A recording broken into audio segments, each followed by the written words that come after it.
Bonjour à tous, c'est Rod Tang Aquarium. On se retrouve pour ma toute première vidéo qui va parler d'un poisson que j'affectionne tout particulièrement, les Neolamprologus niger. Je vais tout vous expliquer dans cette vidéo. Tout d'abord, les Neolamprologus niger sont issus du lac Tanganyika, qui est le plus grand lac d'Afrique. Ce lac regorge de cyclidés, dont le genre Neolamprologus, auquel appartiennent les poissons que je vais vous présenter aujourd'hui. Question paramètres. Il vous faudra un pH entre 8 et 9,5, un GH de 8 et un KH de 12. Les Neolamprologus niger. Les Neolamprologus niger sont des cyclidés pétricoles, c'est-à-dire qu'ils vivent la plupart du temps en se baladant entre les pierres. Ils sont présents sur l'entièreté du lac. Néanmoins, nous pouvons noter plusieurs localités qui arborent des couleurs et des particularités physiques différentes d'un point à l'autre du lac. Ils mesurent environ 7-8 cm. Cela dépend de la localité, mais c'est à peu près la taille des miens.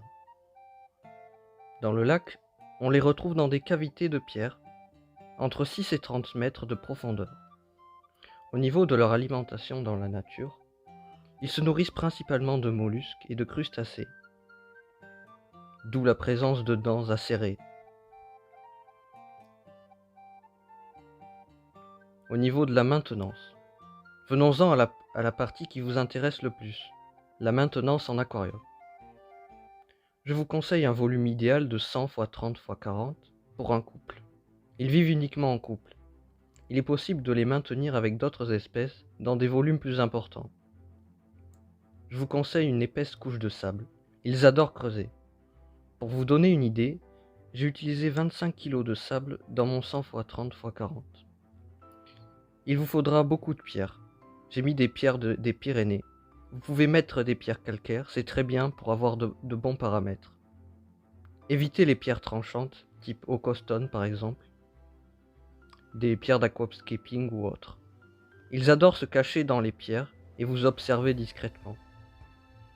Ça fait parfois peur, mais on s'y habitue. Pour la nourriture, je vous conseille de donner du garlic de la marque Dr Basler Biofish Food. Elle est très complète. La gamme garlic contient des mollusques et des crustacés qu'on retrouve dans le régime de base des Neolamprologus niger. Vous pouvez varier avec d'autres granulés de la marque. Pour cela, je vous invite à aller voir les vidéos de mes amis Loris Aquatics et Cichlid Space sur le sujet. Vous pouvez aussi nourrir aux vivants, par exemple l'été en récupérant des moustiques. J'ai testé avec les miens et ils adorent. Pour ce qui est de la reproduction, ils pondent d'environ 5 œufs sur substrat caché. Vous pouvez nourrir les alevins à l'aide de Noplidartemia par exemple. J'ai eu la chance d'avoir 2 reproductions de mon couple. Je n'ai pas réussi la culture des Noplidartemia, donc j'ai simplement donné des granulés pour adultes que j'ai écrasés. Ça a très bien marché, je n'ai eu que 3 ou 4 alevins par reproduction, mais ils sont très robustes. Malgré quelques bagarres entre eux, rien de grave. Ils peuvent être violents entre eux. La nuit, ils se battent souvent, j'entends des bruits. C'est pour ça qu'il faut un volume adapté, et surtout pas de cohabitation avec d'autres espèces dans 120 litres. Le bac évolue sans cesse. Il façonne le décor chaque jour en creusant, parfois jusqu'à la vitre du fond, malgré les 25 kg de sable. Puis un autre jour, il rebouche. C'est assez impressionnant, et je trouve ça génial. C'est une espèce très robuste aussi. Je les ai depuis maintenant presque un an, et jamais ils ont été malades. Alors si en plus vous leur donnez une bonne alimentation, ce sera parfait. Pour conclure, je vous conseille cette espèce qui est très colorée et assez grosse, sans pour autant avoir besoin d'un volume très gros.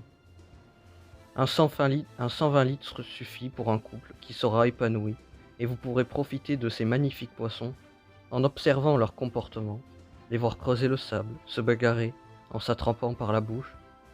Autant de comportements superbes. Ce tuto est valable aussi pour d'autres espèces pétricoles du lac Tanganyika.